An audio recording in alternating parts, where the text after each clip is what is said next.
নমস্কার বন্ধুরা, শ্রাবণীর পাকঘরে সবাইকে স্বাগত জানাই। আশা করি তোমরা সবাই ভালো আছো, আমিও ভালো আছি। আজকে একটা চটজলদি ব্রেকফাস্ট রেসিপি নিয়ে চলে এসেছি। হ্যাঁ, তোমরা এটা খুব সহজেই বাড়িতে বানিয়ে নিতে পারো। শুধু ব্রেকফাস্টের জন্য নয়, অফিসের টিফিন বক্স কিংবা বাচ্চাদের স্কুলের টিফিন বক্সে কিন্তু দারুণ জমে যাবে। সঙ্গে সস কিংবা যে কোনো চাটনি হলে আর কোনো দরকার নেই কিছুর। হ্যাঁ, বড়রা অবশ্য একটু তরকারির আবদার করতেই পারে।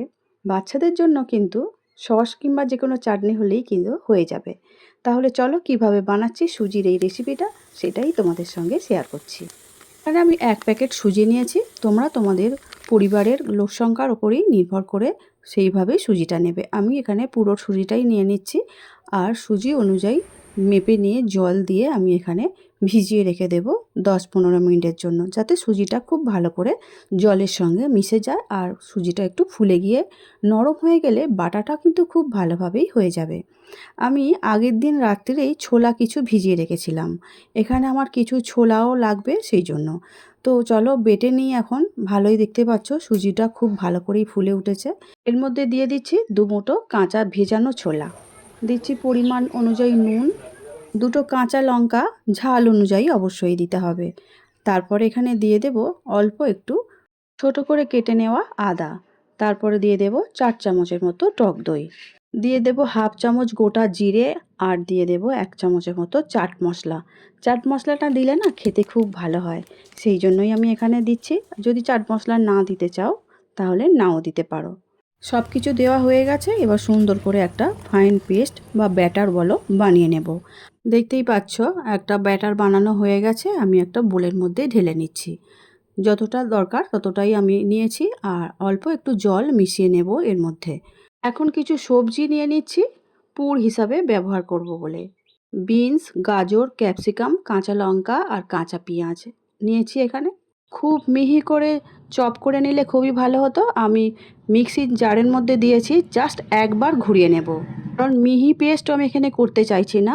মিহি করে চপ করার জন্য আমি এটা করছি। তোমরা যদি ছুরি দিয়েই করে নিতে পারো এই কাজটা করে নেবে। এবারে তাওয়া বসিয়ে দিতে হবে আর একটা একটা করে যেমন গোলা রুটি হয় সেইভাবে বানিয়ে নিতে হবে। অল্প একটু তেল দিয়ে ব্রাশ করে নিতে হবে। আর সামান্য আমি সাদা তেলই দিচ্ছি এখানে, তোমরা চাইলে বাটার দিয়েও করে নিতে পারো। অল্প তেল দিয়ে তাওয়াটা চারিদিকে একটু মাখিয়ে নিলাম আর হাতার সাহায্যে দিয়ে দিচ্ছি 2 বার আমি এখানে দেব। আর হাতার ঠিক উল্টো পিঠ দিয়ে গোল গোল করে ঘুরিয়ে রুটির মতো বড় বড় করে, যেমন সরু চাকলি পিঠে বানানো হয় ঠিক সেইভাবে বানিয়ে নেব। মিনিট 2 এইভাবেই হতে থাকবে আর গ্যাসের জোরটা মিডিয়ামে করে দেবে। তাহলে কোনো ঝনঝটি হবে না। দেখবে সাইডগুলো আস্তে আস্তে খুলতে থাকবে, মানে ছেড়ে ছেড়ে আসবে, তখন অনায়াসেই উল্টোনো যাবে। আর দেখতেই বুঝতেই পারছো খুব সহজেই কিন্তু স্প্যাচুলার সাহায্যে আমি দেখছি, কিন্তু খুব সহজেই হয়ে যাচ্ছে। আর চাটুর মধ্যে একটুও লেগে যাচ্ছে না আর খুব অনায়াসেই কিন্তু আমি উল্টে দিলাম। এইভাবে মিনিট 2 দেখবে আস্তে আস্তেই কিন্তু সাইডগুলো ছেড়ে ছেড়ে যাবে। আর অপর পিঠটাও একই রকমভাবে একটু শাঁকা শাঁকা ভাজা হয়ে যেতেই আমি একটা প্লেটের মধ্যে তুলে নিলাম। দেখেই বুঝতে পারছো কত সুন্দর হয়েছে। আমি আবারও একটা অন্য রকমভাবে বানিয়ে তোমাদের সঙ্গে দেখাবো, মানে সবজি দিয়ে যেভাবে বানাবো সেটাই দেখিয়ে দিচ্ছি। আবারও একই রকমভাবে 2 হাতা নিয়ে নিয়েছি ব্যাটার। হাতার উল্টো পিঠ দিয়ে গোল করে নেব। এই গোলটা খুব একটা বেশি বড় করব না, ঠিক একটা রুটির সাইজেই করব। আগেরটা যেমন রুটির থেকেও বড় করেছিলাম, সেটা এইবারেরটা কিন্তু একটু ছোট ছোট করব। এবারে দিয়ে দিলাম যে ছোট ছোট করে কুচিয়ে রেখেছিলাম সবজিগুলো, সেই সবজিগুলো সব ওপর দিক দিয়ে ভালো করে ছড়িয়ে দিয়ে স্প্যাচুলার সাহায্যে একটু চেপে চেপে দেব। তাহলে সমস্ত রুটিটাতেই ভালো করে মিশে যাবে আর ভালোভাবে সেটটাও হয়ে যাবে, যেহেতু উপর পিঠটা একটু কাঁচা কাঁচা আছে আর সবজিগুলো ভালো করে ধরে যাবে। এর উপরে দিয়ে দেব অল্প একটু চাট মশলা, দেব অল্প করে একটু নুন স্বাদ অনুসারে, আর দেব একটু কাশ্মীরি লাল লঙ্কা গুঁড়ো। দেখতে ভালো হবে ভেতরটা, ওই জন্য দিয়ে দিচ্ছি। সব কিছু একসঙ্গে দেওয়া হয়ে গেছে। মিনিট 2 জন্য আবারও অপেক্ষা করতে হবে, যাতে সাইড থেকে একটু ছেড়ে ছেড়ে আসে। তখন বুঝতে পারবে যে এবারে সহজেই ভাঁজ করা যাবে। আসলে কি বলো তো বন্ধুরা, অনেক সময় বাড়ির বাচ্চারা সবজি একদম খেতে চায় না। এইভাবে যদি বানিয়ে দেওয়া যায় আর যদি বলা হয় আজকে এটা নতুন রেসিপি বানালাম, তাহলে কিন্তু বাচ্চারা খুব খুশি খুশি খেতে বসে যায়। দেখেছি তো আমাদের বাড়ির বাচ্চারাও কত খুশি হয়। তো সেইভাবেই বানানোর জন্য একটু চেষ্টা করলাম। তোমাদেরও খেতে ভালো লাগবে আর বাচ্চাদের তো অবশ্যই খেতে ভালো লাগবে। দেখো একদিকটা হয়েই গেছে, দেখে বুঝতে পারছো। এবারে ঠিক মাঝখান থেকে দু ভাঁজ করে আমি এটা উপর করে দেব। আর তোমরা যদি চাও পুরোটা কিন্তু অপর পিঠ করে উল্টে দিতেও পারো। আমি সেইভাবে করছি না, আমি এক পিঠটা ভালো করে যখনই হয়ে আসবে অপর পিঠ থেকে দু ভাঁজ করে দেব। এবারে আমি আর সাদা তেল দেব না, অল্প অল্প করে বাটার দিয়ে দেব।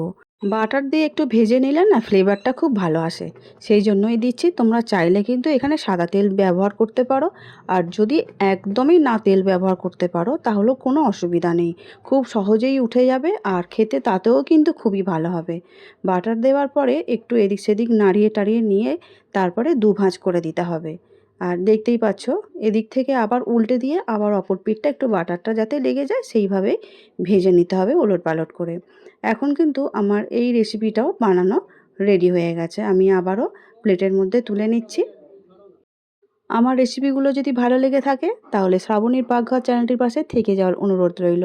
পাশে থাকা বেলটা অবশ্যই প্রেস করে দিও, তাতে যখনই কোনো নতুন রান্না ছাড়বো সবার আগে তোমাদের কাছেই পৌঁছে যাবে।